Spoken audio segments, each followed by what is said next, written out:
2 মাস ধরে বন্ধ আছে রাজধানী উন্নয়ন কর্তৃপক্ষ রাজুকের নকশা অনুমোদন সার্ভার ইসিপিএস। দীর্ঘ সময় ধরে অকেজো থাকায় থমকে আছে নকশা অনুমোদন থেকে শুরু করে ভূমি ব্যবহারের ছাড়পত্র দেওয়ার কাজ। এতে জনদুর্ভোগের পাশাপাশি সরকারও বঞ্চিত হচ্ছে রাজস্ব আদায় থেকে। এদিকে দ্রুতই সমস্যা সমাধানের আশ্বাস দিয়েছে রাজুক। গত 19 মে হ্যাক হয় রাজুকের electronic construction permitting system server. এই ঘটনায় 2 জন গ্রেপ্তার হলেও চালু করা সম্ভব হয়নি সার্ভারটি। এরপর থেকে বন্ধ আছে জমির ছাড়পত্র সনদ দেওয়ার সেবা, পাস হচ্ছে না বাড়ি তৈরির প্ল্যানও। ফলে সেবা প্রার্থীরা পড়ছেন নানা ভোগান্তিতে। এগুলো বন্ধ থাকার কারণে মানুষের ব্যবসা বাণিজ্য অথবা ঘর বাড়ি বিল্ডিং করাতে অনেক সমস্যা হইতেছে। এটা যত দূরত্ব চালু হয় সেটাই আমরা সরকারের কাছে প্রত্যাশা করছি আর কি। এই সমস্যার ফলে শুধু যে প্ল্যান পাস হচ্ছে না, এখানে দৈনন্দিন অনেক কাজ কিন্তু এই সার্ভারের মাধ্যমে হয়ে থাকে। তো আমরা এটার জন্য খুবই আমরা বারবার রাজুককে এই ব্যাপারে বলতেছি এবং আশা করা যায় ঠিক হয়ে যাবে। বিষয়টি স্বীকার করে রাজধানী উন্নয়ন কর্তৃপক্ষের চেয়ারম্যান বলেন, জনবল সংকটে সমস্যা সমাধানে দেরি হচ্ছে। আশ্বাস দেন 1 সপ্তাহের মধ্যে সার্ভার সচল করার। কোনো কারণে সচল না হলে সনাতন পদ্ধতিতে কাজ শুরু করা হবে বলেও জানান তিনি। খুব শীঘ্রই যদি আমাদেরকে আইসিটি মন্ত্রণালয় যদি সাপোর্ট দিয়ে এটা আমাদের সিকিউরিটি থ্রেটটা দূর করতে পারে, তাহলে আমরা আবার হয়তো 2-1 দিন বন্ধ রেখে তারপরে হয়তো আমরা এটা চালু করতে পারি অনলাইনে, আর না হলে আমরা ম্যানুয়ালি চালু করব। রাজুকের মতো গুরুত্বপূর্ণ প্রতিষ্ঠানে সাইবার নিরাপত্তা নিশ্চিতে আরও সতর্ক হওয়ার তাগিদ বিশেষজ্ঞদের। Shahid Ahmed, independent news, Dhaka. যুক্তরাষ্ট্র থেকে বছরে 7 লাখ টন করে 5 বছরে মোট 35 লাখ টন গম আমদানি করবে বাংলাদেশ। যুক্তরাষ্ট্রের সঙ্গে বাণিজ্য ঘাটতি কমাতে সরকারিভাবে এ গম আমদানির সিদ্ধান্ত হয়েছে। রোববার এ বিষয়ে সচিবালয়ে 2 দেশের মধ্যে সমঝোতা স্মারক সই হয়। স্মারকে বাংলাদেশ সরকারের পক্ষে খাদ্য অধিদপ্তরের মহাপরিচালক আবুল হাসনাত হুমায়ুন কবির এবং যুক্তরাষ্ট্রের পক্ষে ইউএস হুইট অ্যাসোসিয়েশনের ভাইস প্রেসিডেন্ট জোসেফ কেসাওয়ার সই করেন। প্রতিযোগিতামূলক দরে যুক্তরাষ্ট্র থেকে বছরে 7 লাখ টন করে উচ্চমানের গম আমদানি করা হবে। সরকারের আশা এই সমঝোতা দেশের খাদ্য সরবরাহ ব্যবস্থাকে আরও টেকসই করবে।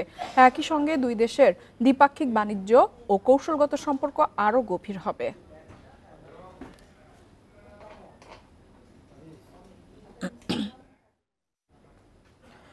ঋণের হিসাবায়ন পদ্ধতিতে পরিবর্তন আনায় সরকারের ঋণ বেড়ে দাঁড়িয়েছে 10,77,700 কোটি টাকায়। সংশোধিত হিসেবে আগের চেয়ে ঋণ বেড়েছে 56,000 কোটি টাকা।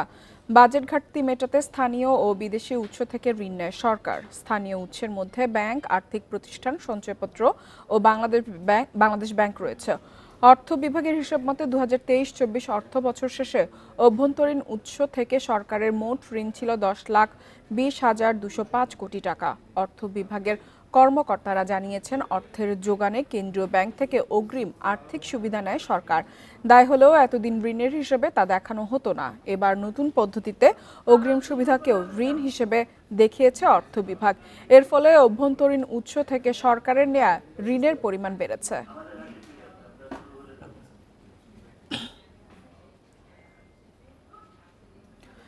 দেশের আরও 3টি তৈরি পোশাক কারখানা পরিবেশ বান্ধব লিড সনদ পেয়েছে। এ নিয়ে দেশের মোট 253টি কারখানা হলো স্বীকৃতিপ্রাপ্ত পরিবেশ বান্ধব। পোশাক প্রস্তুতকারক ও রপ্তানিকারক সমিতি বিজিএমইএ এ তথ্য জানিয়েছে। সবশেষ টাঙ্গাইলের মির্জাপুরের Comfit rainbow dyeing and finishing, হবিগঞ্জের মাধবপুরের সাইহাম নগরের সাইহাম কটন মিলস লিমিটেডের ইউনিট 1 ও 2 এই 3টি পরিবেশ বান্ধব কারখানা সনদ পেয়েছে। এদের মধ্যে Comfit rainbow drying and finishing 75 number নিয়ে গোল্ড সনদ এবং Saiham cotton mills limited unit 1 ও 2 কারখানা 58 নম্বর নিয়ে সিলভার সনদ পেয়েছে। যুক্তরাষ্ট্রের ইউএস গ্রিন বিল্ডিং কাউন্সিল পরিবেশ বান্ধব এ সনদ দিয়ে থাকে।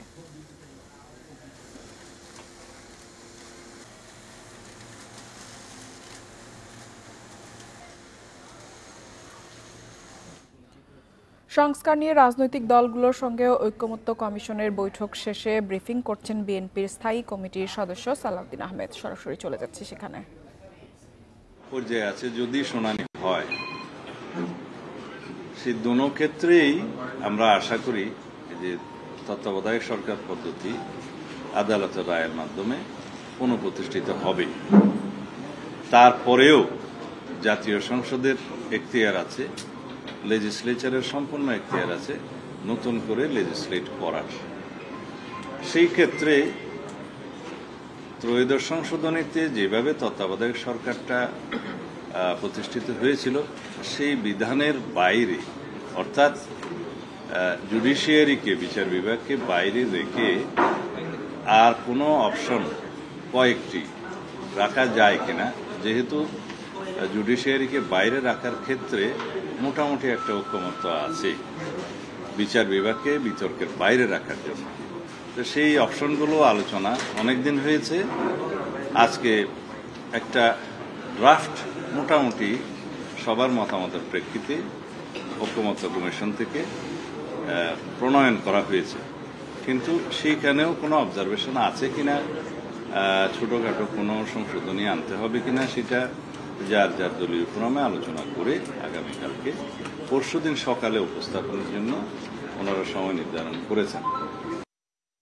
এখানে বিস্তারিত আর না বলে ভালো হয়। আপনাদের কাছে হয়তো কাগজটা ঐক্যমত্য কমিশনের কাছ থেকে হয়তো ড্রাফটটা পৌঁছে যেতেও পারে, না আপনারা কালেকশন করে দেবেন।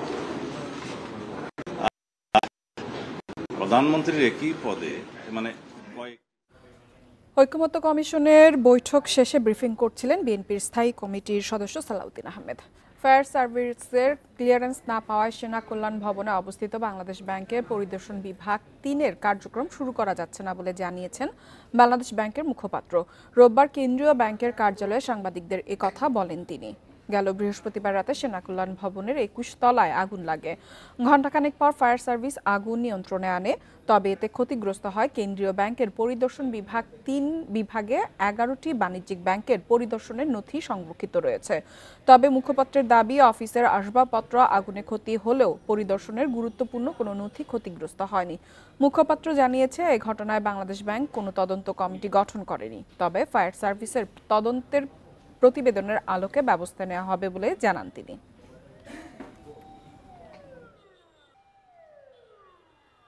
কাজ করার উপযোগী পরিবেশ রয়েছে, কিন্তু হলো কি, ওই যেহেতু একবার আগুন লেগেছে, হ্যাঁ, অতএব এটা মানে সম্পূর্ণভাবে ফায়ার সার্ভিসের কাছ থেকে আমরা না পাওয়া পর্যন্ত, গ্রিন সিগন্যাল না পাওয়া পর্যন্ত আমরা বৈদ্যুতিক সরঞ্জামগুলো ইউজ করতে চাচ্ছি না।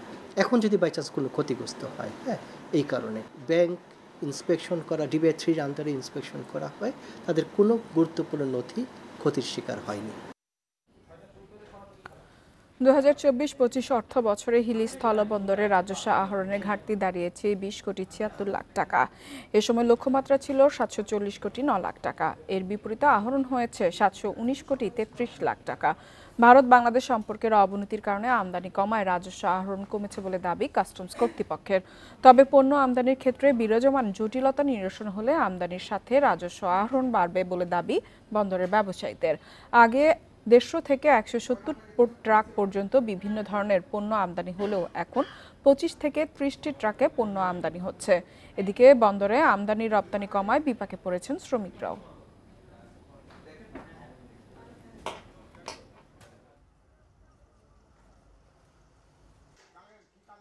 এখানে যদি মালটা নিয়ে আসা হয়, সেই মালটা খালাস করতে অনেক বিড়ম্বনা। রেভিনিউ কমের যে বিষয়টা, সেটা নিয়ে যদি আমরা একটু বিশ্লেষণ করি, আমরা দেখব যে দুই দেশের সম্পর্কের কারণে গত বছরের তুলনায় কিন্তু আমাদের এখানে গাড়ির সংখ্যাও কমে গেছে এবং আমদানিকৃত পণ্যের পরিমাণও কমে গেছে। তারুণ্যকে প্রযুক্তি নির্ভর মানব সম্পদে পরিণত করতে বরিশালে গড়ে তোলা হয় IT training and incubation centre. প্রায় 80 কোটি টাকা ব্যয়ে 6 তলা বিশিষ্ট ভবনটির নির্মাণ কাজ শেষ হয় 3 বছর আগে। 2022 সালের জুলাই উদ্বোধন করা হলেও শুরু করা যায়নি কার্যক্রম। এখন সেখানে সৃষ্টি হয়েছে ভুতুড়ে পরিবেশ, কাজে আসছে না অবকাঠামোটি। 2017 সালে বরিশালের নথুল্লাবাদ এলাকায় 2.5 একর জমির উপর শুরু হয় আইটি ট্রেনিং অ্যান্ড ইনকিউবেশন সেন্টারের নির্মাণ কাজ। 2021 সালের 31 ডিসেম্বরের মধ্যে চালুর কথা থাকলেও এখনও অকার্যকর অবস্থায় পড়ে আছে কেন্দ্রটি। বিল বাকি, তাই পানি ও বিদ্যুৎ সরবরাহ বন্ধ। সেন্টারটিতে 5 জন কর্মী থাকলেও কাজের সুযোগ না থাকায় অলস সময় পার করছেন তারা। সংশ্লিষ্টদের অভিযোগ, সময়মতো সেন্টারটি চালু হলে এতদিনে 2000 আইটি উদ্যোক্তা তৈরি হতো। Graphics design, video editing, web development, digital marketing থেকে শুরু করে ই কমার্স সহ মোট 16টি সেক্টরে প্রশিক্ষণের সুযোগ ছিল এখানে। প্রকল্প চলাকালে এখান থেকে 16,000 জনকে প্রশিক্ষণ দেওয়ার লক্ষ্য নির্ধারণ করা হয়েছিল। ডিজিটাল মার্কেটিং, ফ্রিল্যান্সিং এবং ইউসিসি এই ট্রেনিং করানোর পরে এখন আপাতত কোনো ট্রেনিং নাই। বুঝি যে এখানে ট্রেনিংগুলো যদি চালু থাকতো তাহলে আরও ভালো হতো, স্টুডেন্টরা অনেক গাইডলাইন পেত। বরিশাল শিক্ষা বোর্ড ও মাদ্রাসা বোর্ডের অধীনে প্রতি বছর পাশ করে প্রায় 2.5 লাখ শিক্ষার্থী। এদের একটি বড় অংশ প্রযুক্তিগত শিক্ষা থেকে বঞ্চিত হচ্ছে বলে জানিয়েছে বরিশাল শিক্ষা বোর্ডের চেয়ারম্যান। 10, 20, 15, 30 হাজার ছাত্রছাত্রীরা আমরা একটা ট্রেনিং নিতে পারি। ট্রেনিং নিয়ে এরা বাইরে নিজেদের একটা কর্মসংস্থানের ব্যবস্থা করতে পারে। হ্যাঁ, সেই জন্য এটা যদি বন্ধ যদি থাকে, এটা দ্রুত চালু করার জন্য ব্যবস্থা নেওয়া উচিত। কেন্দ্রটি দ্রুত চালুর উদ্যোগ নেওয়া হয়েছে বলে জানিয়েছে জেলা প্রশাসন। সংশ্লিষ্ট মন্ত্রণালয়ের যে পিডি আছে তার সাথে আমাদের যোগাযোগ হয়েছে, এখনও পুরোপুরি কাজটা কমপ্লিট হয় নাই।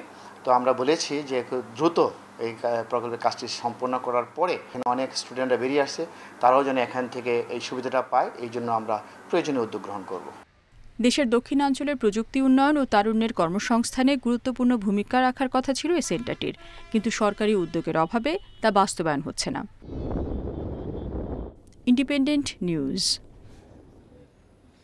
দেশের দ্বিতীয় বৃহত্তম সবজির বাজার কুমিল্লার নিমসার। মাঝরাত থেকে সকাল পর্যন্ত এই পাইকারি বাজারে চলে বেচাকেনা।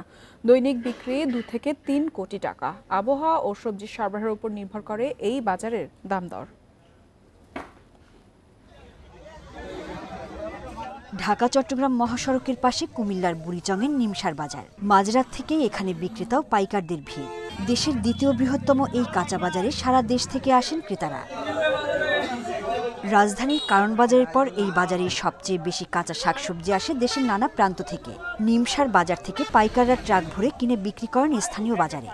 আমি নাটক থেকে আনি, আর অন্যান্য জনকে মহাস্থান থেকে আনে, দিনাজপুর থেকে আনে, ঠাকুরগাঁও থেকে আনে, পঞ্চগড় থেকে আনে।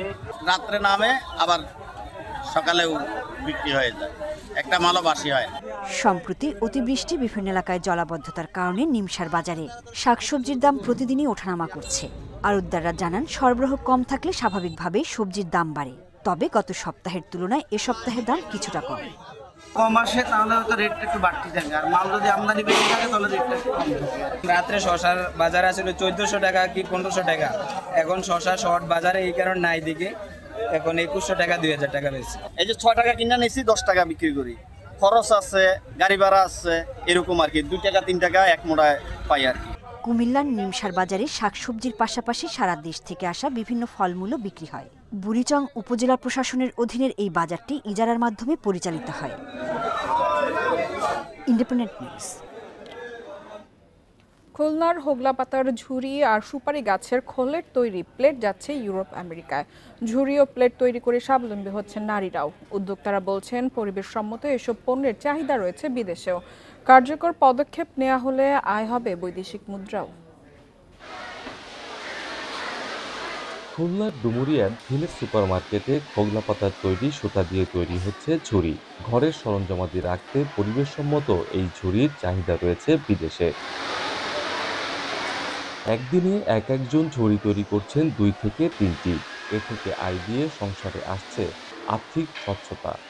আমরা এই জায়গায় এসে মানে আমাকে পরিবারের স্বাস্থ্যতা বাড়েছে, বাড়িটি আয় আসছে, ছেলে মেয়েরা স্কুলে যাতে কোনো সমস্যা আসছে না। আমরা যা পাই আল্লাহর রহমতে ভালোই পাই, ভালোভাবে দিনগুলো যাচ্ছে। তখন ছিল না, তখন সমস্যা ছিল, এখন এটি আসে আমাকে ভালোই আসছে। পাশেই আবার সুপারি গাছের পাতার খোল দিয়ে তৈরি হচ্ছে ওয়ান টাইম থালা। এগুলো রপ্তানি হচ্ছে বিদেশে। মেশিনে তৈরি করছেন নারীরা। শিখেছি, শিখে আমরা ফ্রেমে উঠেছি। এখন আমরা প্রতিদিন একটা করে ফ্রেম বুনে ওই বাস্কেট বুনে দিচ্ছি। উদ্যোক্তারা বলছেন, নোয়াখালী ও ভোলা থেকে হোগলাপাতা আর খুলনা, বাগেরহাট, পিরোজপুর অঞ্চল থেকে সংগ্রহ করা হয় সুপারি গাছের ফল। এসব দিয়ে তৈরি পণ্য রপ্তানি হচ্ছে ইউরোপ আমেরিকাতে। হোগলা পাতা দিয়ে বাস্কেট তৈরি করি এবং সুপারি পাতা দিয়ে প্লেট তৈরি করি। এটা মূলত আমরা আমেরিকা ও ইউরোপ কান্ট্রিতে, সুইজারল্যান্ড ও হল্যান্ডে পাঠাই দিই। এটা বৈদেশিক মুদ্রার চাহিদা আছে। চালুর 9 মাসে এই প্রতিষ্ঠানটি 1 লাখের বেশি থালা তৈরি করেছে।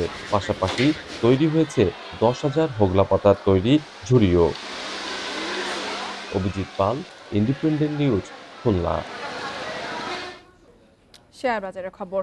সংকট কাটিয়ে কিছুটা ঘুরে দাঁড়াচ্ছে দেশের পুঁজিবাজার। তলানিতে থাকা আস্থার সংকট কাটাতে শুরু করেছে সাধারণ বিনিয়োগকারীদের মধ্যে।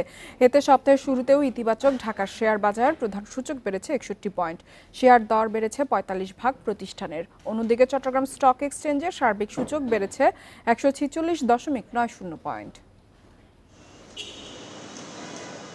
রোববার দিনের শুরু থেকে ইতিবাচক ঢাকা শেয়ার বাজার। প্রথম 5 মিনিটে প্রধান সূচক বাড়ে প্রায় 23 পয়েন্ট। বেলা বাড়ার সঙ্গে সঙ্গে চলতে থাকে সূচকের উত্থান পতন। দিন শেষে ডিএসএক্স সূচক 61.55 পয়েন্ট বেড়ে অবস্থান করছে 5194 পয়েন্টে। সূচক বাড়লেও আজ ডিএসইতে কমেছে লেনদেনের পরিমাণ। মোট লেনদেন হয়েছে 775 কোটি 90 লাখ টাকা। আগের দিনের চেয়ে লেনদেন কমেছে 13 কোটি 78 লাখ টাকা। হাত বদলে অংশ নেয় 398টি কোম্পানি ও মিউচুয়াল ফান্ডের মধ্যে দর বেড়েছে 180টির, কমেছে 146টির। অপরিবর্তিত রয়েছে 72টি প্রতিষ্ঠানের শেয়ারের দর। সবচেয়ে বেশি লেনদেন হওয়া প্রতিষ্ঠানের তালিকায় প্রথম বাংলাদেশ শিপিং কর্পোরেশন, দ্বিতীয় সিপার বিচ রিসোর্ট, তৃতীয় অবস্থানে ব্র্যাক ব্যাংক। শতাংশের দিক থেকে দর বৃদ্ধির তালিকায় প্রথম খুলনা পাওয়ার কোম্পানি, দ্বিতীয় প্রাইম ফাইন্যান্স, তৃতীয় অবস্থানে মোজাফফর হোসেন স্পিনিং মিলস। অন্যদিকে চট্টগ্রাম স্টক এক্সচেঞ্জের সার্বিক সূচক 146.90 পয়েন্ট বেড়ে অবস্থান করছে 14,476 পয়েন্টে। লেনদেন 10 কোটি 53 লাখ টাকার শেয়ার। ইফাতারা, independent news. এবার জানাবো বিশ্বের প্রধান মুদ্রার সাথে টাকার আজকের বিনিময় হার। দর অপরিবর্তিত রয়েছে। যুক্তরাষ্ট্রের ডলারে বিনিময় হয়েছে 122 টাকা 60 পয়সা। যুক্তরাজ্যের পাউন্ডের দর বেড়েছে, বিনিময় হচ্ছে 169 টাকা 37 পয়সায়। দর বেড়েছে ইউরোর, বিনিময় হচ্ছে 146 টাকা 82 পয়সায়। ভারতীয় রুপির দর অপরিবর্তিত রয়েছে, বিনিময় হচ্ছে 1 টাকা 45 পয়সায়। দর অপরিবর্তিত সৌদি রিয়েলের বিনিময় হচ্ছে 32 টাকা 84 পয়সায়। আরব আমিরাতের দিরহামের দরও অপরিবর্তিত রয়েছে, বিনিময় হয়েছে 33 টাকা 55 পয়সায়। অপরিবর্তিত কুয়েতি দিনারের দর বিনিময় হয়েছে 403 টাকা 18 পয়সায়। এছাড়া মালয়েশিয়ান রিঙ্গিতের দর বেড়েছে, বিনিময় হয়েছে 29 টাকা 3 পয়সায়।